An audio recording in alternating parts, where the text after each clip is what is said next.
Not only for me, but of course all the media fraternity practitioners in Uganda and across the world. It's the World Press Freedom Day, and of course the theme is journalism under digital siege. But let me speak to some journalists here. They're already coming here. There's a big day, activities lined up for the day. But let me speak to this gentleman here, Tamari Rosio from channel Radio 4. Yeah, so good morning, hi, and viewers of NTV. Thank you for watching us. It's the World Press Day. Thank you. Let me also turn to Abu Kaluvoa. Yes, good morning. I want to congratulate my brothers and sisters in the media fraternity.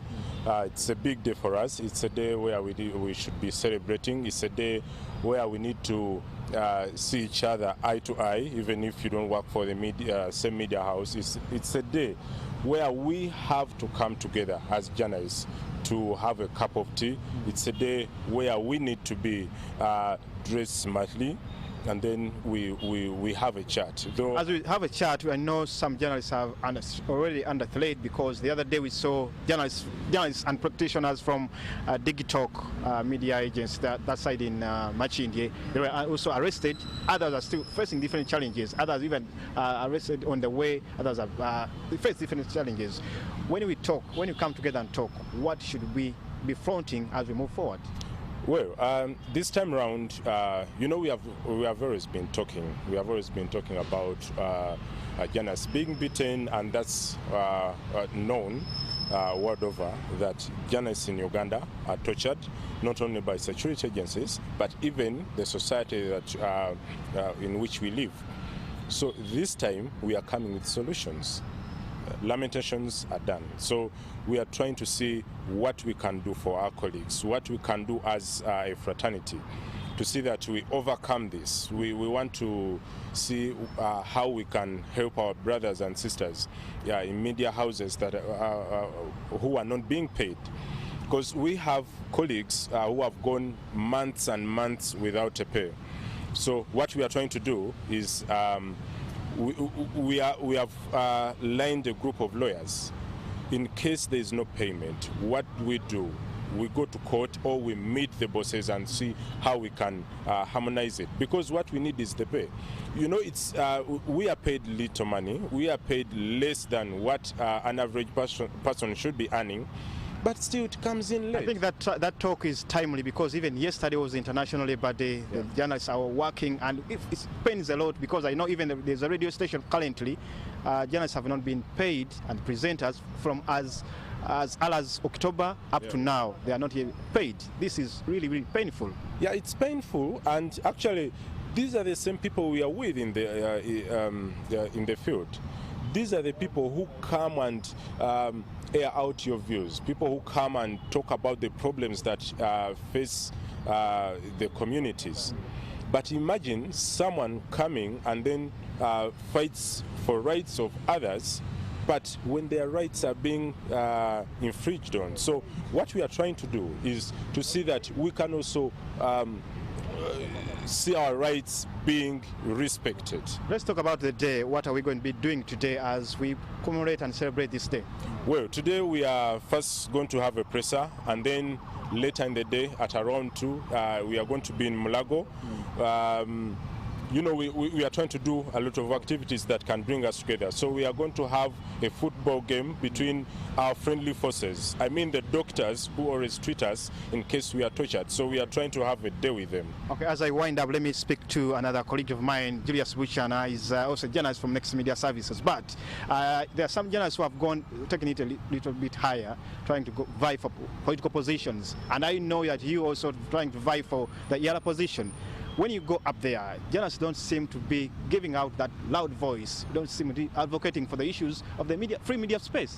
Thank you, Mbide. I think it goes back to the point of training. I've not been a leader just for this ELA position I'm vying for. I've been a leader at Guild. I've been a Guild president before. I've been a head prefect before. So it goes back to training. How have you been trained to handle your profession vis-a-vis your political background? Once you marry the two, you get to realize there are political people that have gone into politics. Talk about Semujunganda, who, as when he speaks, you really see a journalists in the making who made it in life as a journalist and as well as a politician, and really fighting hard to stay in the pole of a journalist. So I think that fighting for the rights of journalists as we're celebrating this day, even the politicians ought to know that a journalist, even just mere writing your name wrongly, is impersonating you. So there is need for journalists to be upgraded to a level where they need to be appreciated. Okay, so you're going to ELA, we shall be seeing you that you're taking our voice to the regional level. Exactly. The ESC ought to have a media council, which according to research I'm told they don't have a media council, which is quite affecting the journalists' work understanding the region. East African community needs to have the voices of the people on ground. Having Congo coming on board, having South Sudan, there is need that the world needs to understand about these two populations, that they have suffered quite some enormous chaos and everything. So going into the ESC, going into the ELA, there's a lot I'm bringing on board. Thank you so much, Julius Wichana from Next Media Services, and of course Abeka Lubowa and other journalists are still coming in here to partake in this day that is the World Press Freedom Day. From me, Stephen Mbino Fefeswe Chibuga, wishing you all the journalists and journalism fraternity a happy World Press Freedom Day. Sign out. Well, thank you so much, Stephen, and of course, happy World Press Freedom Day to our comrades there that you have engaged with. Ivan Guadagnolo is also on the other side, engaging within the same conversation. But I like what Julius has said, the fact that we must have representation to not just national level, but even regional level. We must be able to have representation, influence as the fourth estate. He made a comment about the East African community and it not having a media council. What is your say on that? Well, it's very pertinent that media councils and platforms are established in whichever echelon where the powers and the decisions are made.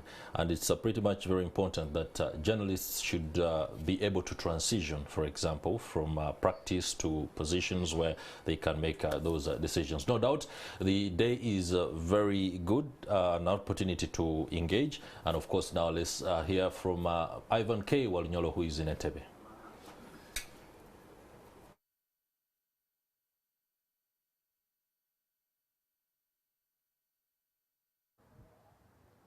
To undertake celebrations, the World Press Day. Very interesting day and meaningful to us, especially when we deliberate on some of the things that we're being able to, succeed upon our work. But of course, this theme, which is a journalism under the digital siege, the digitally mediated attacks on the media that diverts it from its initial principles, initial sins that of course have to make our work better. But we say on such a beautiful day, we should also take efforts to remember, commemorate on our friends, especially those who have died in line of duty, as we also commemorate this. But of course, it means a lot to many other journalists, and I want to say happy World Press Day to them. Here with me are some of the press guys in Entebbe, the journalists who are working within Entebbe, and I have Joan Akelo, who is a writer with Uganda Radio Network, to just give us a hint of what this theme, especially for this year, means. Good morning and welcome to NTV. Thank you. Good morning, Ivan. We are saying journalism under digital siege. What kind of understanding is this to us? One, it's about how we are operating. Before you just talk about traditional media, that is radio, TV, newspapers. This era now, about digital era, we are having all sorts of platforms. That means we have digital tools. Everything is online now. Everything is electronic. A radio station now, you see them on Facebook Live. Before there was this, you enjoyed anonymity as a radio presenter, as an anchor. People just hear you and say, wow, that person sounds nice. But now you have the ability to listen, to watch the person on radio. Very interesting radio, you're watching radio. Yes, so that is what has revolutionized journalism. So how are we moving to these platforms? Unfortunately, it is good, but also it's bad in some aspects, because it has exposed us. The anonymity you enjoyed before, being anonymous, helped you do a number of investigations as a newspaper writer, as a radio reporter. TV, yes, you're already exposed, so you enjoy, you know what it means to be in the public eye, under the public lens. You're doing exactly what you keep doing to put people who are newsmakers in the limelight. Now everything is on you, the eyes are on you, the citizens, the sources, the people you're trying to investigate are looking at you. So it's good and bad, but when we're under siege, it means it can be anybody who can capture us. Can be the state who we have been fighting for so long, But then we also have other aspects. The citizens now are rising up as well, the citizen journalists. So, yes. Well, let me also talk